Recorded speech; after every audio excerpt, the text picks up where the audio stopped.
Hey dudes, how's it going? Welcome back to another video where I have the squeakiest chair in the world. Today we're doing a face art video to celebrate God's creation, and the reason why I'm doing this is because this is pretty much a refilm of last week's attempt at this video. So the reason why I'm refilming this is I used face paint to turn myself into Mona Lisa and it looked kind of bad. I wasn't 100% happy with how I explained the talky aspect of the video, and I want to give you guys really quality content. And number three, the Mona Lisa is just really hard to do, so I thought I'm not going to bother trying to reattempt doing this because there's already a YouTube video up, which is kind of creepy, and it's like a video that I've done for kids where I pretty much did the same thing, turning my face into Mona Lisa, and it's just creepy, so let's just not go back there again. So I was thinking about Halloween, obviously that's kind of the theme of this video, and how spiders are kind of creepy in Halloween, so I kind of thought maybe I'll do a spider thing, and I was like, no, because God created spiders, so why have we just made them creepy and scary? Why don't we just appreciate his creation? So that's what led me to doing a bit more of a Garden of Eden style face look. But I'm no makeup artist, so this may go wrong again. I'm not really going to give you guys a tutorial as I go along because I'm just not skilled enough to do that, but you can watch and see what I do. I'm using eyeshadow as well, not face paint anymore, because I used the face paints of Rosie in last week's video, and they're really hard to work with. The Mona Lisa thing I tried looked absolutely awful, so I didn't have much of them left anyway. And I wasn't anticipating refilming the video till I got down to edit it, so they were already in the bin, but they just weren't good.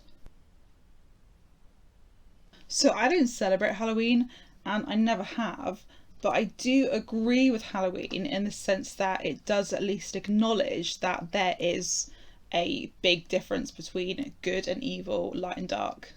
And the Bible also talks about good and evil, particularly in that God is good, but it also says, "Do not be overcome by evil, but overcome evil with good. Turn away from evil and do good. Seek peace and pursue it."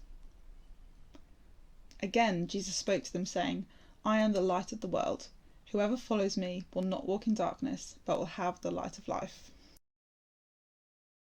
So is Halloween evil? Well, let's look at it from a modern day point of view. Is dressing up as a character completely evil? Probably not. Is asking for sweets completely evil? Probably not. Is having fun evil? Probably not. But as we've seen from the Bible, we're not called just to stay away from evil. We're called to also be good, to choose God's goodness in our hearts, and therefore to live that out in our actions and wider lifestyles.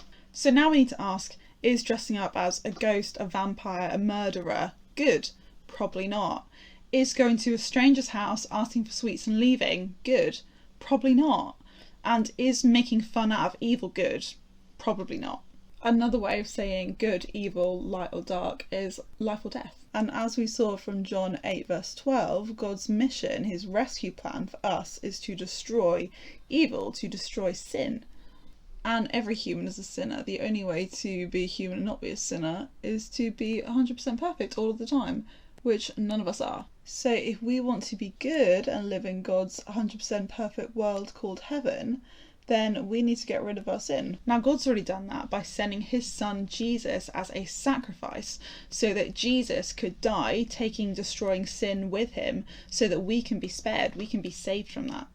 And what we have to do is respond by acknowledging that we've sinned, accepting Jesus' forgiveness, and turning our hearts, choosing to follow God's good way again, leaving our way behind. So that's how it is a life or death situation, and that's not actually funny, but it's an excuse to have a party and to have fun, to dress up, and for businesses to make money. It's commercialised. We make light of something that to God is so serious. Jesus died to save us from evil, and yet here we are making light of it and making fun of it. That's why so many churches have light parties instead of doing something Halloween themed. It's a way for people to enjoy the weekend, have a party, but not encourage, promote or glorify Halloween, but instead glorifying God and celebrating him and his light.